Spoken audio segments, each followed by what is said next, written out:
Hi everyone, sorry I've been away for ages, but we're back onto a tutorial now, and one that's been really anticipated and asked for by a lot of people, and that's how to make music on the Game Boy.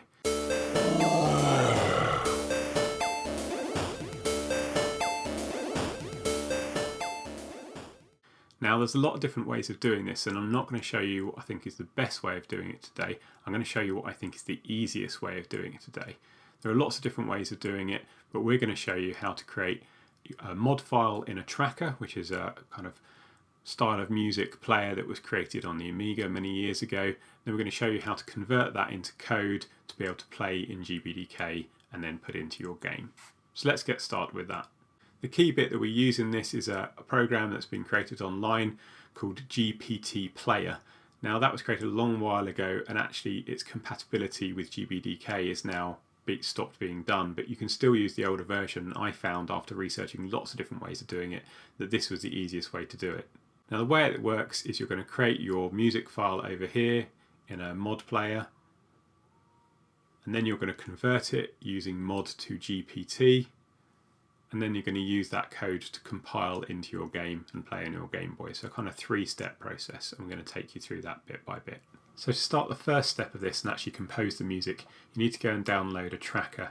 I think you should use OpenMPT, and that's what I'm going to show you in this tutorial, but you could use any tracker that can support this. But I'll show you why this would be really easy to do. So go and download this, install it for your platform. So you're also going to want to go and download the template mod file that comes with GBT Player. Now you may as well just download all of this because you're going to need the whole thing later when we actually do some code. So you're best off clicking on here and then doing download zip if you don't know how to use Git, which I won't go into here. But the actual file you want is in this RGBDS example, and it's this template.mod, so you can actually just click on there and do download. And we're going to use that in OpenMPT. So when you open OpenMPT, this is what it looks like, and the first thing you need to do is open up the sample mod file, the template that we use for mod to GPT. So we do File, Open, go and find the file, and it's this template one here that I've previously opened. Now it's important to understand that this is a generic tracker piece of software. It's not written specifically for the Game Boy or for mod to GPT. So there are some things you can do in a tracker that you're not going to want to do for this process because mod to GPT doesn't support them. So one of those things is normally you'd be able to create your own samples, your own sounds that you can use in your song. But because of the way mod to GPT works, you just use the ones that are included in this template. So we can actually go into this samples tab here and see all the samples that have been set up for this template. You see I can cycle through them here. It's also, you can just open up this bit on the left and see all the samples that are included here. You'll see they're named so they can be quite helpful. So they're named by the channel of the Game Boy. So this is channel 1 or 2, sample 1, channel 1 or 2, sample 2, etc. Then we've got channel 3, sample 1 through to 8, and then channel 4, sample 1 to 16. So they're all the ones that we just don't touch. Mod to GPT is effectively going to translate those into the sounds that the Game Boy creates. And so they're just here so that we can get a rough idea what our song will sound like when it's on real hardware. It won't sound identical as what we have in the tracker. This is kind of as good as you can do, but still being able to easily edit your own songs. So that's what the sample tab does there. You can listen to them, kind of go through different ones. And get an idea what's there, but you shouldn't touch them at all because it isn't going to make any difference when you translate it into the Game Boy. So it's nice to come in here and kind of hear what they sound like, but other than that you're not going to touch them. Go to the General tab. All this is setting up what the name of your song is, so you can go and put that in, and what kind of format it is, and what channels are set up. But again, this is the template that's already set up for the Game Boy, so just leave it all as is, other than naming your song. So when you actually want to then start your song, rather than saving it into the template, just do File, Save As, or Save Copy, and you can create your own file to do it in. Now if you remember from previous tutorials, the Game Boy has 4 sound channels. The first 2 are pulse channels, so they're effectively, they can do square waves, but they're a bit more complicated than square waves. They're usually used for your melodies in your song, your kind of main instrument. Channel 3 is a wave or sample channel. You could actually in the Game Boy create your own samples, but the way that Mod2GPT works, again, it has a fixed set of samples, you can't change them. But they create some more interesting sounds, often used for bass sounds. And channel 4 is the noise channel, and that's usually used for percussion, for drum sounds. So really, you're not going to touch any of those. All you're really going to change is this patterns channel. So if we open up patterns on the left here as well, you can see that this song, this sequence as it's called, is made up of 4 patterns. And each pattern we can select here has different music within it. And the idea is you could have repeating patterns, kind of like verses or themes in your songs. So you could just copy a whole section and put it anywhere further on in your song if you wanted a longer song that kind of chained bits together. But for each pattern, what you can see down the bottom here is what makes up the pattern. So you can see across the top, I've got columns that make up the channels, like we've just discussed. And then down the left, I've got rows that are effectively our sequence. So that basically means that it's going to play these notes that are in each row as it goes down. So as it scrolls down the song, at whatever speed you set it to, it's going to play those notes as it gets to them on the channel that it's on. You'll see in each channel there are 1, 2, 3, 4 kind of sub-columns within this column. We really only care for the Game Boy about 3 of them, so they're relatively simple. The first one is what note to play. So this is using a piano layout, effectively an octave layout. So that's a G in the 4th octave. This is an F in the 4th octave. You can kind of see it goes all the way down here. So that's the note that you want to play. And you can type those in, you can plug a MIDI instrument in, or you can actually use the keyboard on your computer to actually type, to kind of play them in. The second column here is what sample we're going to use, effectively what instrument we're going to use. So you'll see this channel 3 is using sample 8, which is channel 3-1. That's what's been set to.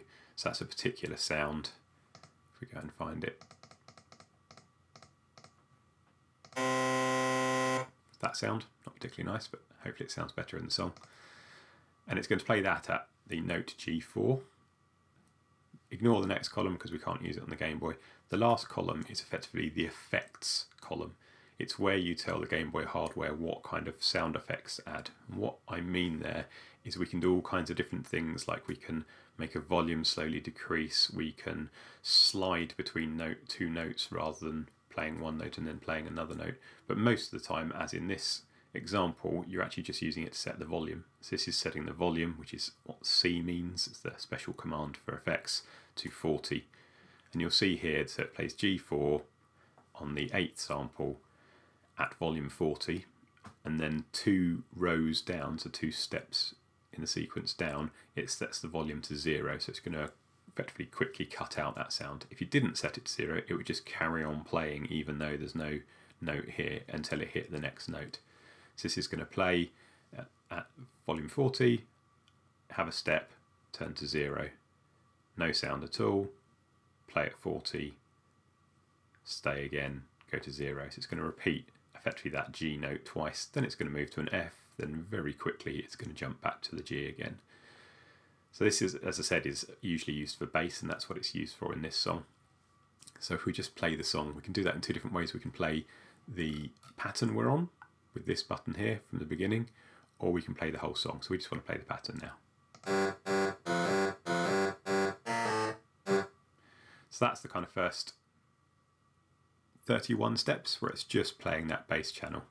You'll notice there's also in channel 4, which is a noise channel, this it's not playing any note, it's just got something in the effects column, and that basically sets the speed of how quickly it will play back. So that's the F command is a special command for speed. I'm going to go through what all the commands are possible in the effects column later. So you'll then see after that it goes on to channel 2, which is a kind of melody channel, and it's playing G4 using sample 1.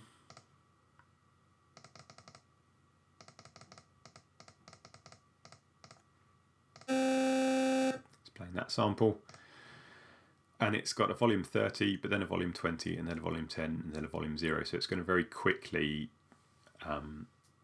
take the volume down in a kind of straight line, or maybe even a curve looking at those values. No, a straight line in those curves. So it's going to fade out effectively whilst it's still playing that. So if we go back to the beginning of the sequence again and play it,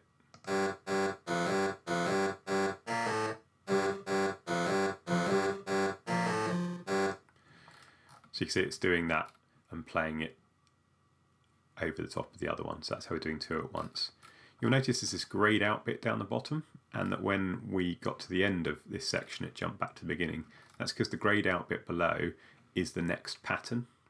So it's just kind of showing you the transition between the pattern you're writing at the moment and the next one, what's going to do. You can see this next pattern is very busy, but to actually edit it, I just click on this pattern here, and then we're editing that one. So now if I scroll up, that's the first pattern. This is the one we're editing, which is pattern 1, because it starts at 0, and that's the next pattern, which is pattern 2.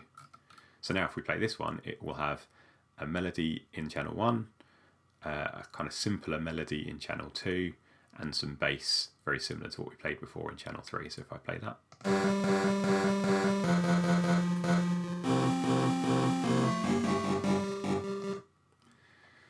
and that's really all there is to this. So you've got the idea of these patterns that you're putting your notes into and changing the volume and the effects of, and you're layering up these 4 different channels. You'll notice this song doesn't actually have anything in the noise channel, doesn't have any drum track, and we'll hopefully show some examples of some basic drum tracks in there. But that is the basics of how to use OpenMPT ready for Mod2GPT to playing on the Game Boy. So let's start with the template mod again, and we're going to start creating our own music. So if you go to File, Save Copy, call this Demo 1. Now all this has got in at the moment is the entire music from the samples. If we play it, we want to create our own, so we're going to just pretty much clear out what we need. So we don't need to touch samples because they're the same, but we don't need any of these patterns, so we're just going to delete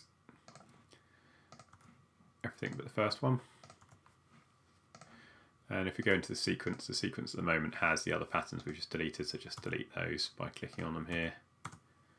So now we just have one sequence, and just select everything with your mouse cursor, drag it over it, click delete. I think somewhere in the menu is a way of clearing those out, but I just find this quicker to do. So now we've got an empty first pattern, we can start filling stuff. Now you can kind of go through, if we select an instrument, we're going to go channel 3, sound 5, I think. You can go through and actually use your keyboard. So starting on the left hand side, on the top row, you've got Q, W, E, so if I do. So it's like a musical keyboard. We can kind of type the note and you'll see it's changing where it is here. If I go down from Q to A, I'll go up an octave. And the same again for Z, X and C. So Q, W, E, A, S, D, Z, X, C. So we can play it, your keyboard, like 3 octaves of a piano keyboard. But obviously you can just kind of start here. So if I want to go, then I can move down kind of 4 beats with my mouse. So I can do that, and I'm going to need to do that a little bit if I play that back. But obviously if you've kind of got any musical kind of bones in your body, which I've got very few, you could actually just play that. So if I tried to play it here, I would do something like that, but it's just doing it all on this one line. If I play back, it's just going to have the last note. So you need a way of being able to play and record at the same time. So what you can do is press the play button and then actually play along as it's kind of going down. So if I hit play,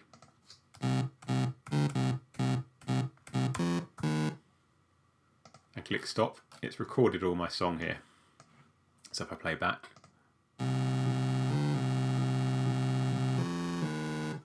I've kind of got my song, but you're kind of hearing all the notes are kind of bleeding into one, and that's because there's no volume applied to them. When I was playing it, I was kind of stopping at the same time, but the sequencer will just play that until the next note comes along.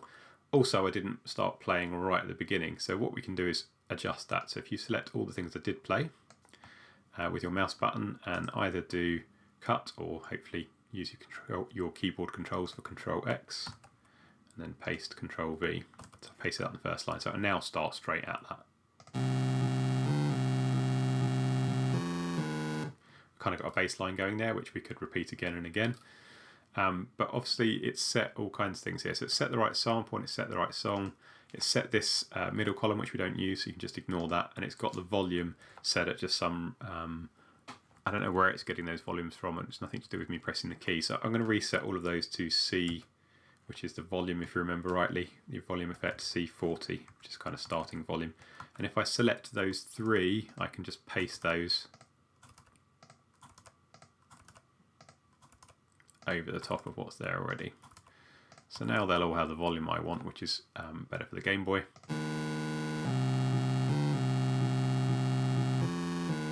But they all kind of bleed into one. So what we're going to do is we're going to use the volume to make them sound a little smoother. So I'm going to halve the volume after 3 steps on this one. So C 20, and then I'm going to do it to nothing. So C 0. Let's hear that. Do you kind of hear that first note? It kind of bounces. So if we now again copy those last 2 bits and put them after the other notes, now you'll see that between the first and second note there's slightly less time. So I've got 3 beats here and then a new note and then 2 beats here. So I'm just going to paste it in those 2 beats. I'm not going to worry about this bit here because it will just go straight into the next note, but I'll do it in this space here. And this one's got enough room to be able to do it there. Again, skip those 2 out. So let's play that back.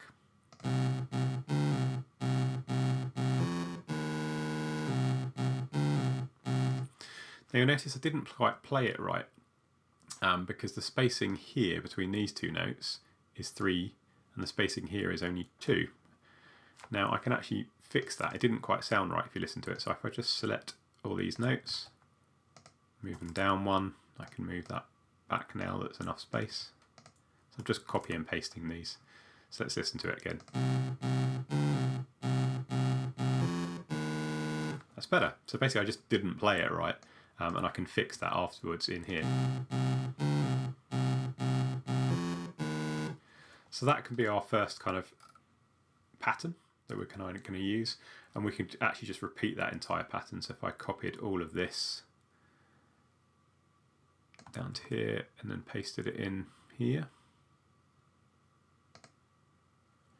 I think I need 3 in between each note if you kind of look above. So if I now play that from the beginning.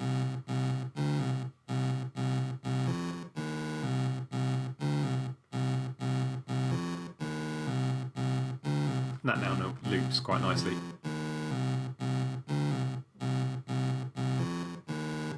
So that can be our first pattern. At this stage you want to make sure you're saving it because it's not auto saving. You can see it's got an asterisk up here telling us it needs to save. And now we can start looking at putting other tracks in, other channels into our first pattern. So now we're going to kind of put a drum track in.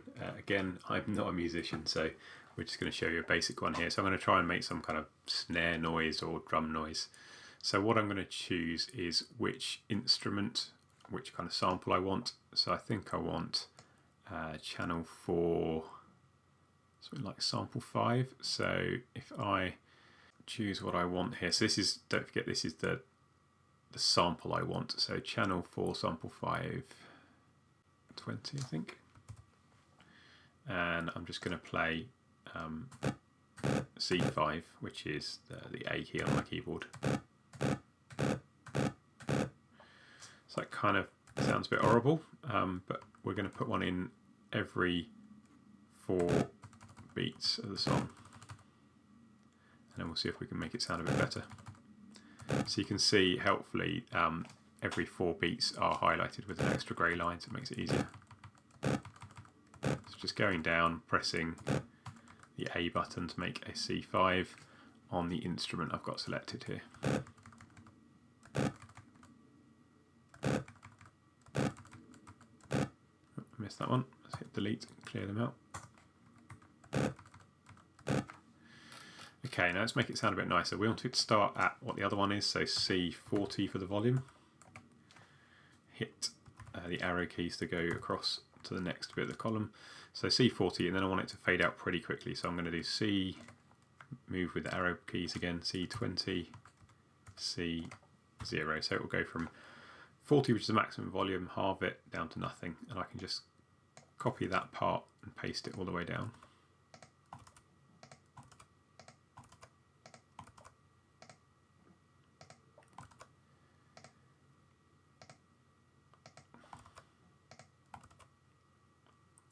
Now when you're building up track by track, it's sometimes helpful to be able to listen to just the channel that you're working on, and so you can do that by clicking this channel name at the top. You'll see that this turns on and off, so when it's grey it's not going to play. So if I turn channel 3 off and we play from the beginning, that's our kind of drum noise. Sounds slightly better.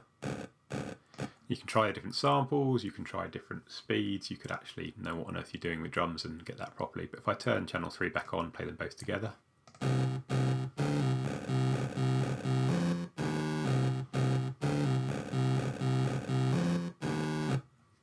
you can kind of get the feel for how that's working. So that's how we add a drum track in pretty easily. So now let's try adding something a bit like a melody to channel 1 here. So we're going to change our instrument again. We can kind of try what some of these are out. So if we choose channel 1 or 2, instrument 1, and make sure we're selected in channel 1 in the columns. That's what that one sounds like.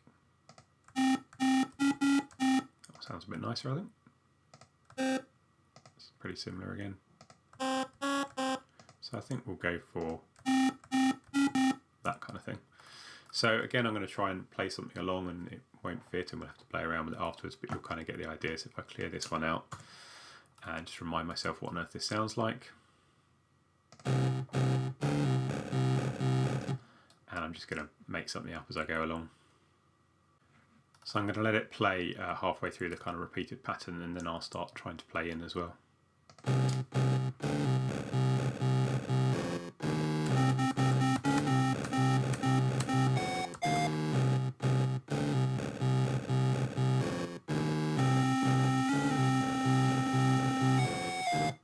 Kind of get the idea. Again, we'll shift that to the beginning of the song, and then we're going to have to play around with the volume so it doesn't kind of merge into one. So I'm going to take C40 from here, so I don't have to type it again, and I think we'll go straight to C0, and then maybe try that again and again. As you can tell, I am just really experimenting here. I really am not a musician. So those two are right next to each other, so I just want them at C40, whereas this one I want to fade out, and this one, and this one. So these should fade, or should just be, wouldn't even fade, they'll just jump straight down to 0. Let's see what it sounds like. So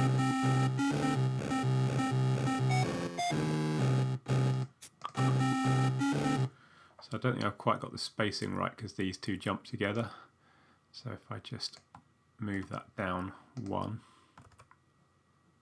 that looks like it might be more right.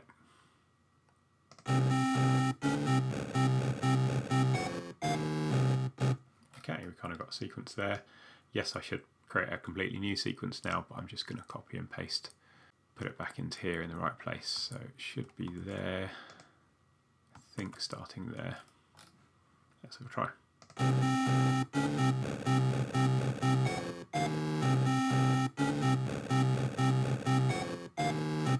Okay, so we've got a basic tune. We could then have a different pattern, the second pattern here, and have it play a different one.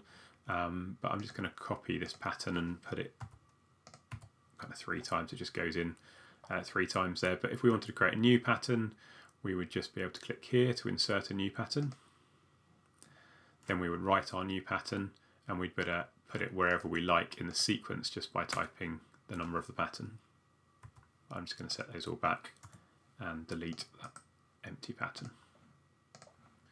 Don't forget to save. So with our basic song composed, we're now going to move on to the Game Boy and actually how to get it to play on there. But before we do, I've been talking about effects all the way through, but I wanted to show you them. So on the Game Boy, there's a limited number of effects that you can apply to each note. So you can have 7 effects. Some of them actually affect the noise, some of them kind of affect how the song plays. So we're going to start with the first one. So the first one is an arpeggio.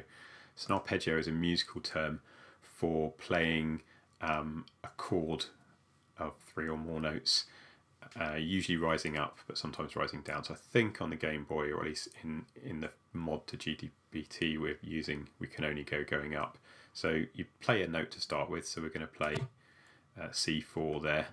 then we go into the effects column, and we're going to start the arpeggio effect. So that would be putting a 0 in the first value.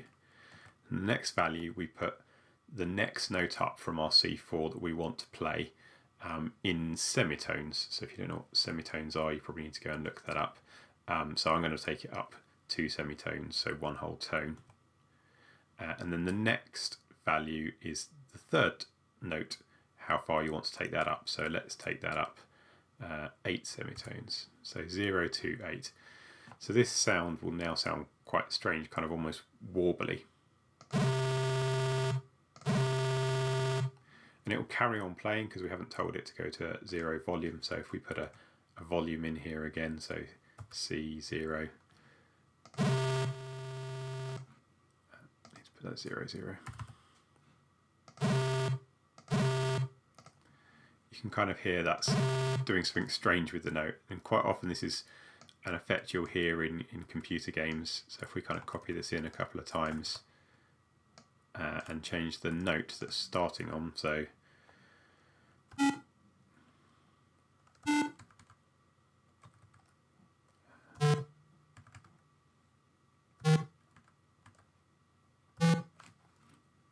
if we listen to this, hopefully you kind of recognise that effect. It's quite used on lots of different 8-bit consoles. So that's a relatively straight one. So the next one we're going to look at is the jump.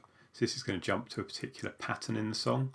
So if we've just added one extra pattern in here, so 0 and 1, and I've just put some random notes into there, we want to make it at a particular point in sequence, in pattern 0, sorry, jump to somewhere in pattern 1. So we're just going to use this command. So again, it starts with B this time, so I'm going to do it on my third note. So instead of my third note, it's going to jump, so that would be B, and we want it to go to the second sequence, so 0, 1. So now if we play that, if I was just to play the pattern, you'll see it would just jump back in the pattern, and that's because we're not playing the whole song. So if we play the whole song, so you can see it jumps straight into the second part of the sequence when we do that. So it can be useful for jumping around, but you're probably not going to use it very much. The next effect is just the volume, so we've already seen that, so I won't show you that one again. And now we're going to show you pattern break. So pattern break is a bit similar to jump, but basically what it says is to end the pattern somewhere. So if I had a pattern that was just this long, I only wanted it to be this long. If I put that back. So I only want it to be these 4 notes long. Then I would put this particular effect in here. So we do D, and then tell it which pattern we want to go to which row in which pattern. So we just want it to go to the 0 row in the next pattern. So if I play that,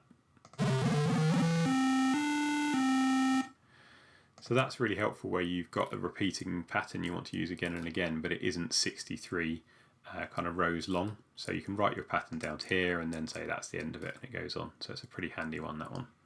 So the next effect we can use is panning.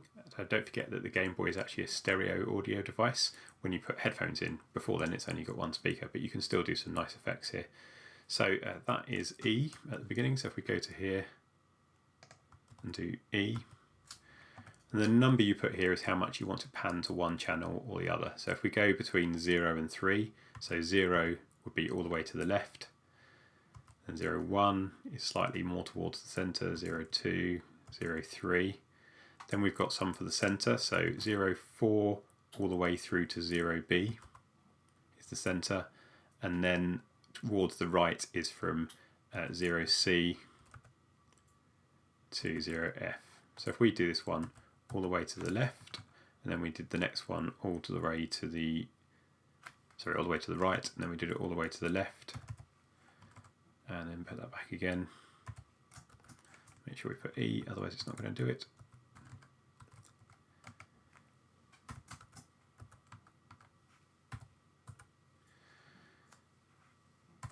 Now, if you could hear that on the recording, which you're not going to, it would actually be flipping between the 2 speakers on someone's headphones. So that one's pretty straightforward. The next effect is called note cut. For this, I'll move some of these around and get rid of some of these. So if I have this note here and I just play it, it will play forever. You can do what we were doing when we were composing the song, which was to make it fade down, or you can actually just use this note cut, which it will just stop after however many you tell it to. So this is EC, and then how many ticks, how many rows you want to stop after. So if I do 2, it will now stop after 2 rows. I'm just playing it again so you can hear it there. So if I increased it to C3, slightly longer, C4,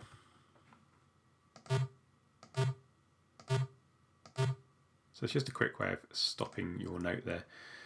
I'm not quite sure what the limits on this are. It seems that if I do C5,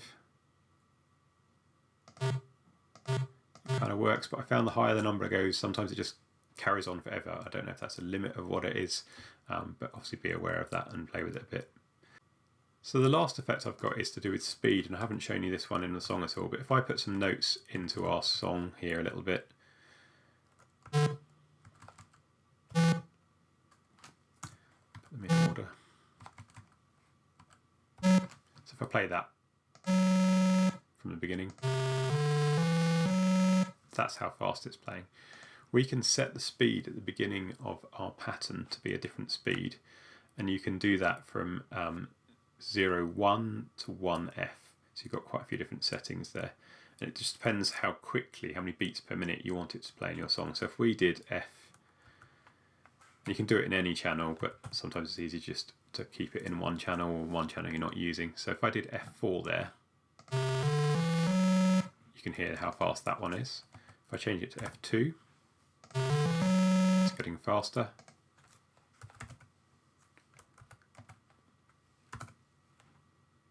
You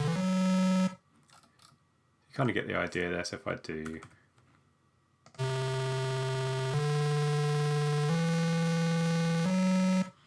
So what it allows you to do is if you've got fast moving tune that you want to be changing note very quickly, or lots of drum beats, you can kind of slow it down in here and then be able to kind of fit your song in. So it's relatively straightforward. So that's a really quick run through of all the effects. I'll put some links below to some more detailed documentation about that. So hopefully that's given you a good intro in how to use OpenMPT to generate your Game Boy music as mod files. Rather than putting this all into one massive tutorial, I'm going to split this into two. So in the second half of this tutorial, I'm going to show you how to take that mod file we've just created and actually put it into your Game Boy game. So make sure you hit subscribe and make sure you come back and watch that next one. Bye for now.